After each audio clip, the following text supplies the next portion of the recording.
Hi. Yeah, good afternoon. Thanks, Simon, for the kind introduction.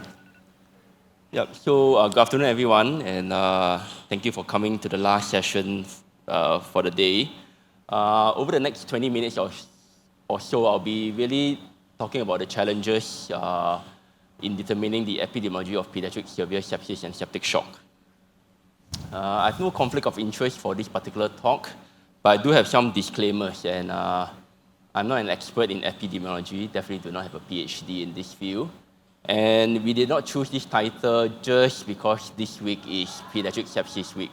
And over in the United States and worldwide, we are actually celebrating or recognizing sepsis in this coming week. So what I'll be really talking about really is our team's experience and our journey in performing a systematic review on this topic. And all this started about 3 years ago in 2016 when a medical student, Bobby, approached me and said, can you guide me in a research project? And I said, yeah, why not? Let's think of something to do. And we discussed and we talked about it, and then we said, why don't we do something on sepsis? And why did we choose it? Because we know that sepsis is one of the leading cause of death in children. It caused up to 6 per 1,000 deaths in children less than 5 years old. And it contributed more than 60% of global mortality in these very young children. And at that time in 2016, as we looked through some of the literature at that time, we were quite curious as to why no one has really taken up the challenge to describe, or to summarize the global epidemiology of sepsis. And we thought, either we are very smart, but we can't be because there are obviously smarter people than us, or it could be really very challenging, and that's why no one has really taken that up. But WHO did say that sepsis is important to study, and it's indeed one of the core areas that they would like to focus on. And in addition, sepsis is of course preventable, and if you can find out more about the epidemiology, perhaps you can find steps or look at methods to reduce the burden of sepsis. So when we started out 3 years ago, our aim was really to describe what is happening to the trend or to children with severe sepsis over time. Are we improving, or are we stagnant in our care of children with sepsis? Our second aim was really to compare and contrast the numbers between developed and developing countries.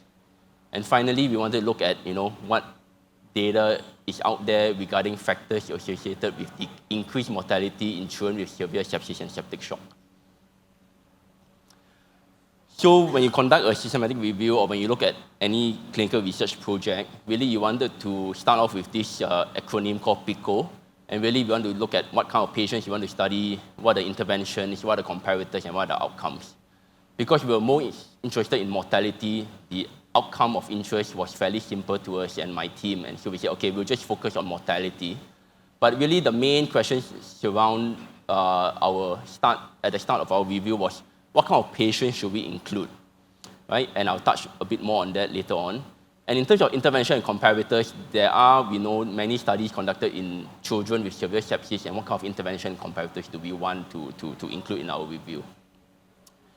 So as mentioned, the main question we wanted to focus on was, what kind of patients do we want? And really the definition of sepsis and severe sepsis was where we found it most challenging. And I think many of us in the room would know that this is probably, at least up to 3 years ago, was the only sepsis definition that we have in children. And this goes back more than 12 years ago, it's close to 14 years now. And really Goldstein and his team in the International Consensus Conference provided a definition of sepsis. And if you look at this carefully, it really doesn't say very much or very specifically. It included some parameters to look at severe inflammatory response. They define infection as either clinical suspicion or some laboratory evidence that there's sepsis. And then, of course, if you have some evidence of infection and some inflammatory response, you are considered to be septic. And if you have severe sepsis, you have some evidence of some organ dysfunction. And of course, to define septic shock, the organ dysfunction must be of the cardiovascular system. So for many years, since 2005, many studies or clinicians have been using this as one of the definitions for sepsis. But if you look at that definition, and I think, the pictures or the clinical pictures shown here, it probably will fit into the definition of sepsis, but we recognize that, the picture on your left, top, bronchiolitis, but there is, changes in vital signs and, respiratory system involvement. The one next to it is a picture of dengue, which can also satisfy the criteria for sepsis. The one at the bottom, meningococcemia, and of course, lastly, a severe viral pneumonia or ARDS would qualify in this blanket term called sepsis. So do we really want to include all these conditions in one whole basket, right? And then just taking an example from Sprout, which is a global study on severe sepsis, the authors actually went back and looked at how the definition actually worked compared to physician diagnosis. And out of the close to 700 patients with severe sepsis, only slightly less than half, which is 300, actually satisfies both physician diagnosed sepsis and from the criteria itself. So as mentioned, we were really trying very hard to say, okay, what should we do with, what definitions should we use, and how about the specific patient subsets? So we ended up saying, okay, because we want to be as broad or as, we want to include as many studies as possible, let's include any label of sepsis, maybe, the consensus statement definition or physician diagnosed sepsis. But with regards to specific patient subset, we actually elected to exclude them, meaning studies that focus on certain subset of patients such as oncology, neonates, or specific infections such as dengue, meningococcemia, or severe pneumonia. Actually, we excluded them from our meta-analysis or our systematic review. And of course, after we started, in the middle of the year or the later part of the year, the adults then proposed their new definition of sepsis, and that was the sepsis 3 definition. And the adults defined sepsis as a life-threatening organ dysfunction caused by a dysregulated host response to infection. And they included some measures of organ dysfunction, and they used the SOFA score in the adult population. And in the same definition, they proposed what we call the quick SOFA score, which included changes in respiratory rate, altered mental state, and hypotension. And they defined septic shock as, the need for vasopressors and a serum lactate of more than 2. So this new definition actually focuses a lot on the presence of organ dysfunction. And so when this came out, my team and I said, oh, okay, should we then change? But we do know that there were not many pediatric studies at that point in time that would take on this. And it's indeed true that since the publication, there were few more, calls from the pediatric community to say, hey, we need to redefine sepsis because the old definition in 2005 was not that great. So as mentioned, the central theme surrounding sepsis 3 was organ dysfunction. But what can we use to define organ dysfunction in children? So if you look at the gold standard criteria, which I showed earlier, there was a definition of organ dysfunction based on that old definition. So do we want to follow the older gold standard criteria? Of course, we had the PILOT 2, which is an organ dysfunction score that was first proposed by the French many years ago. How about to adapt the adult SOFA score to a pediatric SOFA score using pediatric parameters and to use them to define organ dysfunction in children? And how about a pediatric quick SOFA? Is it something that we want to consider?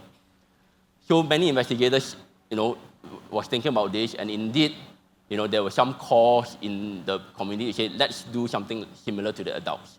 And so the Japanese group, Satoshi Nagakawa was involved in this. They wrote a letter to the journal to say that, hey, let's try to, create a new pediatric SOFA score to be used in children. The group from the ANZICS group led by Dr. Shablak, sort of adapted the adult SOFA score and the Q SOFA score to the pediatric population and published their results in intensive care medicine. And early 2 years ago, a group from America also sort of validated their own definition of pediatric SOFA scores.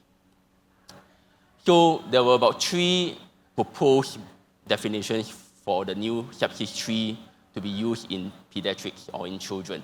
And so what the authors or the group came together and said that, and they realized that there's really no consensus worldwide. And the challenge that we found, or actually most of us will agree upon, is really, although sepsis is common, but a lot of these sepsis definitions are first investigated in high-income countries, right? And yet, majority of the sepsis cases or the global burden is highest in lower and middle-income countries. So they called for, to the pediatric community, said, hey, can we come to a consensus to make sure that we agree that this should be the definition moving forward? So this was in 2017, 2018, where we were into 2 years of starting our project to review the epidemiology globally. And we decided that we will not change to include the new pediatric SOFA scores or pediatric sepsis 3 definition into our review because we thought there would not be too many studies at that time. But perhaps, that's maybe one of the limitations of our effort to try to summarize the literature at that point in time. So another last question that we had before we embark on our, our review was, what study design should we include? I mean, many meta-analysis or systematic reviews will just include randomized controlled trials. But we wanted to find out or to discuss the epidemiology. So we started and said that we'll include all RCTs, and we'll also include prospective studies where it's purely observational with no interventions. Because our main aim was to really describe the epidemiology of severe sepsis and septic shock. So we stated that, okay, we'll include all RCTs, all observational studies that were conducted prospectively. We'll exclude smaller studies like case reports or case series, and we'll exclude retrospective studies. So we started work, Bobby and some of the team members that are also in the audience today started work to screen through the literature. And halfway through, as we were trying to finish it up, Bobby was quite shocked and said, Dr. Lee, something just came out, and would that really impact our, our review? And so this came out about 2 years, in our effort to summarize the literature, and this was done by, a group led by Tex Kisoon from BC Children in Canada, and they actually published, their review on the global burden of pediatric sepsis, at that point in time. But if you read this review carefully, their aims were somewhat different from ours, and they wanted to summarize the population burden of severe sepsis. And so what they did was slightly different, and so I told Bobby, don't worry, the focus is somewhat different, and anyway, our feet are too wet we're too deep into our journey, so let's carry on and let's persist. But I'd like to tell you a bit about this review, and basically what they did was they focused on population-based studies, and they only found, out of 1,200 articles, they actually found only 23 studies that fit their criteria. And out of the 23, 17 were from high-income countries and 6 were from middle-income countries. And there was no studies from lower or low-income countries, right? And basically what they found was, sepsis happened about 48 episodes per 100,000 person years. And, in severe sepsis, they quoted a number of 22 severe sepsis per 100,000 person years. But what was also striking in this review was they only have 6 studies on severe sepsis, right? So we carried on and, we looked at the literature, and what we found was we actually started close to 8,600 articles that was in the literature at that point in time. And after after going through the inclusion and exclusion criteria, we ended up with 94 studies with a fairly equal distribution between developed and developing countries. And these were defined by the WHO criteria at that point in time. So this world map actually shows the distribution of studies that were, included in our review. And, we have nearly equal number of studies in both arms, in both groups of countries, as mentioned before. And in the developed countries, we have about 3,200 patients, and the developing country about 4,000 patients in total. And what we found also, the developing countries, the group of patients in the developing countries with severe sepsis and septic shock were younger, and gram-negative organisms were more predominant in developed countries compared to the developing countries. However, in our included studies of 94 studies, actually the proportion of good quality studies was somewhat small. Only half of the RCTs have low risk of bias, and only slightly above a quarter of the observation studies were considered low risk of bias. So the literature is not so robust in terms of quality of studies, but we took what we have, And we went on to summarize the global mortality of severe sepsis and septic shock in children, and that came out to about 25%, with a confidence interval of about 21 to 28%. And this is probably the graph of the meta-analysis. And I didn't do this, of course, the statistician helped with this. And basically what this bubble plot shows is the difference between developed and developing countries, and developing countries is in orange. And you can see that the developed countries through the years have a much lower case fatality rate of about 20% compared to the case fatality rate of about 32% in developing countries. And although both slopes are coming down throughout the years, there's still disparity between developing and developed countries throughout the years. Right. So we also wanted to find out, okay, so what are the studies coming out from the various continents around the world? And the three continents that consist mostly of developed countries were North America, Europe, and Australia. And there were no difference in mortality risk among these three continents, Australia being 17%, Europe 21%, and North America 21%. But if you look at the continents that has more developing country status, namely Asia, Africa, and South America, there was a significant difference in mortality reported in these continents. For example, in South America, it was 28.5%, in Africa, it's about 50%, and in Asia, it's close to 40%. So we sort of did an adjusted analysis, or what we call a meta-regression, and controlling for the study type, how severe the sepsis was, age of the patients included in the studies, as well as time or the year of the study that was conducted. These three continents, Africa, Asia, and South America, have an increased risk of mortality compared to North America if you use North America as the reference range. And that, from South America, it's close to 3 times, in Asia 4, and in Africa close to 8 times. And indeed, if you lump all the developing countries together, the odds ratio is about 4.4 times higher than developed countries in terms of mortality risk.